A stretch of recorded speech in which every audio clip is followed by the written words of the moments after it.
Muri yeZimbabwe kana uchiziva kuti una mai vari kumusha garo wavatengera data ungoudza kuti nangai pakanzi Kulieni. Zvinhu zvatotanga kuZimbabwe kana uchinge watosangana neni kudai so uchiziva kuti unodedzera kuti pasi neZANU-PF. Tanga nekulike this video right now kuitira kuti ZANU-PF iboyikani. Chatsvuka chikakwata chaita red iko zvine zvamadzadiwa zvinhu pari kupisa ndiri 1 gig sorry zvenyu ndazongoremerwa kuti ndingokuudza iko zvine zvinhu zviri kurongwa kuti zviitike. These people nhasi hakurarwe nhasi kuZimbabwe vari kurova madecisions tomudzinga here tomuita sei but zvinhu zvafinalizwa izvezvi. A lot of people have been doubting Kulieni, so what is it chichi. I want you to go and confirm with the award-winning journalist, which is Hope Oching'ondo, the one and only award-winning journalist from Zimbabwe. That guy, atogara totaura achibvunza Niki Mangwana kuti how are you going to give him the letter? Muchamupa sei tsamba yacho? The VP Chiwenga ari kunzi adzingwa, and my sources in Zimbabwe vanga vatondiudza nyaya vandiudza muma inboxes. Saka muri yeZimbabwe mutambo wati kuti watsvuka ropo regedza ndingokuonesa because inozoti inini most of the times ndiri munhu kuti ndikanzwa nyaya ndombodai so but this time regedza ndingokuonesai zviripo paground iko zvinezvi. A grim announcement to the nation. Fellow Zimbabweans, I regret to interrupt your Sunday afternoon with a message of grave concern for our nation's security. I've just received highly sensitive information which immediately the development detained below mark an alarming juncture in our country's political and military landscape. JOC meeting 5 April 2025, according to reports from yesterday's Joint Operations Committee meeting, the incumbent leadership has indicated a strong desire to remove Deputy and Vice President from his position during the session, and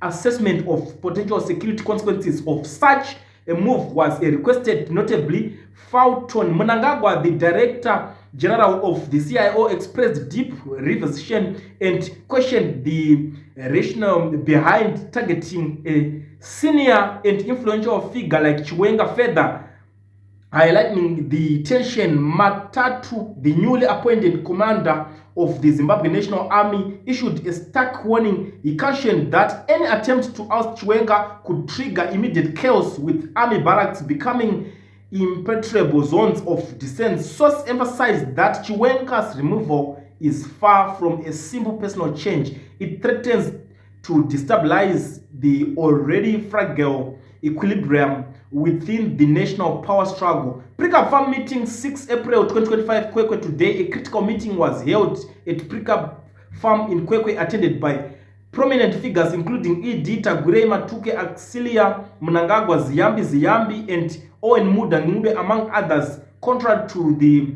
warnings issued during a JOC meeting, this gathering reportedly reached a consensus to proceed with action against both Chiwenga and Rugeje. This decision, made in defiance of previous assessment, indicates a shift towards more aggressive internal maneuvers. Highly placed insiders within the regime have revealed that Chiwenga and his inner cycle are fully prepared to counter any such threats, and they insist that the nation be kept fully informed of these developments. Implications for Zimbabwe's future. The current situation suggests that Zimbabwe is teetering on the edge of a potential civil conflict. The proposed power plays and internal divisions, if left unchecked, could plunge our country into a state of chaos. The fear is that without careful management and decisive interventions, the fallout could be catastrophic,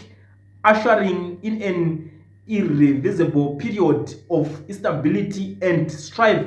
Observers warn that the unfolding scenario resembles a tickling time bomb, with the possibility of nationwide civic unrest looming large over our collective future. Chatsuka chikakwata chaita ready. Like I always tell you guys, inini ndini one munhu akatanga kuzvitaura kuti these people are planning 1, 2, 3, 4, 5 things, and a lot of people were not believing me. Nhasi zvakuitika, ichi charongwa chimeeting ichi, vato ready to fire the general. the general Tommorow ready zvedu kuti tizviite. You know, last week pakadzingwa Sanyatwe ndikakuudza inini kuti Sanyatwe adzingwa because vari kuda kuwikina Chiwenga kumuwikina because vari kuti vakangomuningirina because of 31st yakarongwa yaye ndikaza tidzinge Sanyatwe because anything can happen kumabarracks ukati vanhu vanozowanza nharo tingoda vanhu kuti tikangomuti do this vanobva vasumuka vachiita vachimhanya. But Sanyatwe vakamudzinga hatisi kuramba navo vakuda kuchingopedzisa kudzinga Chiwenga wacho kuti zvivharane. But like sekutanga kwandozviita guys, these people I don't know kuti idzungu chichi kusagutsikana koro are they ungrateful vatadzirwe chi they are just panicking kuti vazokwanisa kuzoisa in young men like kuda tagwire that young men ndivo varikuda kuzoisa ndo zviripo hapana chimwe chekuti chichatenderera that young man nezvimwe zvigananda.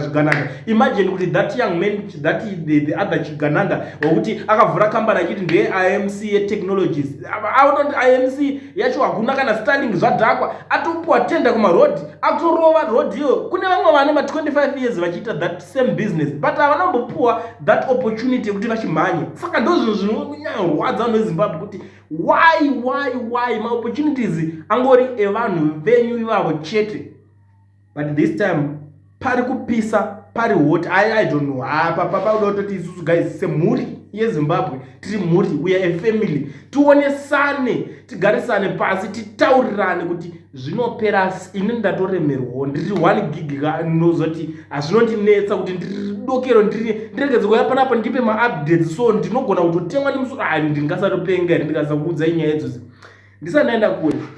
Kana uchingori kuSouth Africa uchiwaregisterwa business rako company whatever chaunoda kuregisterwa yezve bata vaeducation research wobva wavhurwa neFNB business account kuitira kuti zvinhu zvakumatransaction aite easy. Unosenderwa mari munhu ari kuAmerica, Australia, different countries, different parts of the world. Contact them on the numbers that are showing on the screen. Ungovati ndanzwa kuti kwakulen muri kupedza masports ina handisimbise zvinhu zvakafa handisimbise zvinhu zvakadhakwa. Vanhu ivavo ndo vega vari reliable. Ukanzwa rimwe rinokuti unozoenda wega kuFNB because inigirina kweri valid kunyeberwa bata veeducation research chirongwa chakavhurwa ndo vega vanokwanisa kukuitira. South Africa yese kana une nharo chimbonotraya kumwe ukavharwa ikoko wozodzoka chiti client chindiratidza namba dzamukoma Owen ndiende ikoko bata mukoma Owen vanokuitirai zvinhu zvandatokuudzai. FNB business account unovhurwa zvese kana uri guard unongoona ngezvikukunetsa gara waregister company in advance mangwana unoona kuwana tender you never know. Gara waregister wotanga kutotambira mari yako yori kugadhira ipapo uchipindira mu FNB account iri unlimited ungokwana mari dzako zviri easy. Contact them musazoranda kuudzai kune vanenge vachizonetsa kana nemabusiness acho mundibate futi ndikumarketere ini ndo advertiser the top advertiser top 3 yevanhu vanoadvertiser muZimbabwe munomu. Contact me on the numbers that are shown on the screen. Back to the story. Muri kuionawo sei nhai hama dzangu nyaya yekuti vafunga kudzinga Chiwenga. Handisi kuziva kuti vada kuzosarana nani Niki Mangwana vemazimusoro. I don't think Niki Mangwana handidi kumuona kana muni program yeZimbabwe. That guy I don't like him. Niki Mangwana andimude because family yake inogara kuUnited Kingdom UK. Haatodi kugara kuisa family yake muZimbabwe kureva kuti Zimbabwe yacho haana faith mairi chake akatoti kuZimbabwe anenge achitonzi Zimbabwe vari kusango vari kuhasela. Saka ipapo pana Niki Mangwana musatondiudze George Charamba haakama musoro ndiye ari kutoti vanhu vakava George Charamba I don't like him anenge ngozhinya nezvimwe zvinhu zviri unnecessary. I don't like him. Akashanda kubva kumazuva aMugabe toda kungovhurira noma opportunities nevamwe ende kana iri nyaya yehondo ZANU-PF yavo very weak these days havachataura nyaya dzekuhondo because vari kuita rafu vanhu vachakwanwa kuhondo mahor veteran eZipra nevechichi vese masoja nana mudhara wedu namudhara bombshell geza vari kutwa rafu neZANU-PF. Saka bese ivavo guys don't worry makangonzwa inini like what I always do pese panonzi pasine ZANU-PF ndosapota chero ukatoita muchato wako uchinzi uri kudedzera kuti pasine ZANU ndifonere chese iwe ukatoshaya chino mari ukashotorwa nemari yebhazi iwo ukangondiprove kuti unodedzera kuti pasine ZANU chete ndokusapota chero ukapererwa nehupfu uchidedzera kuti unoti bhasi nayo chete contact me, namba dzangu nadzo kaniwe uone kuti handina zvandikuitira here, as long as une proof yekwanisa kundibelieve zoti iwe unoti pasi nayo chaizvo inokusapota inini. Ndosaka ndo pane nyaya yedu, munhu wese anenge abuda achiti ari any effort yaanoda kuisa tinomusapota. Saka nyaya dzaana Chiwenga idzi ndo padzava iko zvinezvi. I don't know kuti muri kudzitorwa sei. Ini ndangoti ndinguya panapa ndingokuwekera nyaya zvakwamuri kufuga kana kuwarira, ndatongoita guhwa, ndaremerwa ndiri 1 gig hama dzangu, ndiri 1 gig. So tell me what you think in the comment section kuti nyaya iyi muri kuiona sei. Ini handini ndatotaura, munozoonawo, munozoweya nyaya yawo so megawo kuti but kune ndizvakatazve ndiri kuti tsamba yacho haibudisike zvekumhanya, anonetsa kuti apuwe tsamba iyoyo Chiwenga because vanomutya. Maona nyaya iripo, vanomutya. Asi tsamba yato ready, everything is done. Wangashaya ndiani anonomutanga, tomuita sei, tomunyararidza sei, ane nharo, ndiani anosogona kumuchilisa down. Zvichatonetsa ipapapo. Ndoda kuisira phone number dzangu dzeWhatsApp, musende maWhatsApp audios, muchindiudzawo anything you want to say panyaya iyoyi kana or any nyaya iyoyi kuitika kuZimbabwe, even mune chekutaura, ndo panatokuisa pachannel. Zvamanyi manje sare makateerera umwe utaura. Right, maswera sei kana kuti makadii mkomakuleti. Ndinotenda nema-updates amunotipa anotizivisa zvinenge zvichiitika. Imimi zvekare ndimunotogona kufambisa nyaya dzinenge dziri munyika pamberi, nekuda kwekuti isusu hatina kukanganwa. Handiti munoona tine magamba akatifira, asi mamwe acho akatouraiwa nemhondi idzodzidzi, achifira kuti nyika ino inge yakanaka. Muhondo makanga muchitotaura kunzi tiri kuita kuti tizogare zvakanaka, asi tarisai mone vanhu vaitaura kuti tizogare zvakanaka ndio vakabva vauya vakaisa matogeti, ndio vakabva vauya vakaisa mateksi asingaperi, ndio vakauya vakaita zvese ndio vakauya futi netorturing, ndio vakauya futi nekutyisa vanhu, ndio futi vakatoti tengera mboma panhu pekuti vatitengere zvinhu zvinobatsira. Ndio vakatenga mboma, vakatenga mastun grenade, vakatenga matie gas, vakatenga zvinhu zvese zvinokuwadza vachida kuzvichengetedza ivo. Saka ndobvunza kuti ndizvo here zvakarwirwa nevanhu? Hazvisiri izvo. Endi futi pane mumwe munhu wamunosiya akashata stereki munyika muno anonzi Gono. Inini handimukangano nekuti Gono ndiye mumwe aibatsira kubiwa kweupfumi hwenyika, has got a case to answer nauyu naChombo. Handibvo wakangani varume wavo vada kunyepera kutopfawa kusataura. Even vana Jonathan Moyo, we don't forget kuti ndio vakanga vachiuya nepropaganda. Ana this one Priscilla Chigumba, wese wavo they are enemies, ndio true enemies of Zimbabwe. Nevaripo mupano anonzi Tino Machakaire is another enemy yenyika yeZimbabwe. Ndavati mukaona takadai so vachizvikudza ivo vari two, vachikanganwa kuti kune vanhu vakafira. Isusu takatoishandira. Inini ndiri kutotaura panapa, ndakaishandira nyika ino for free, for nothing. Handina kana chimwe chendakawana, and up to now I'm still working for myself. Handina chimwe chendakabenefita pakana chimwe.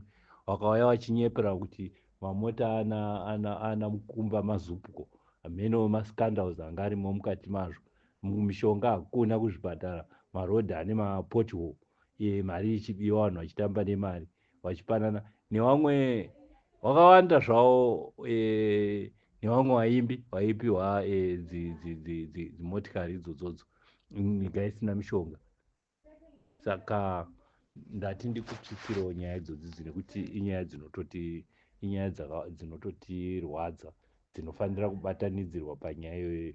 Iye wacho anoda kutaura kuti Chiwenga ngaabve ndiye watoda kuona, nekuti Chiwenga tine history naye yekuzwa kuti anga arimo kuma-trenches munyika.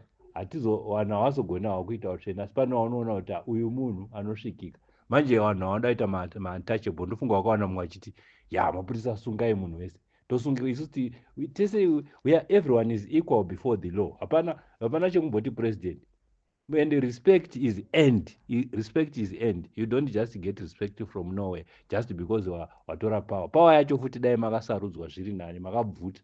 Now you can't vuta respect. That cannot happen. Respect is earned. So if you don't earn respect, you will not get it.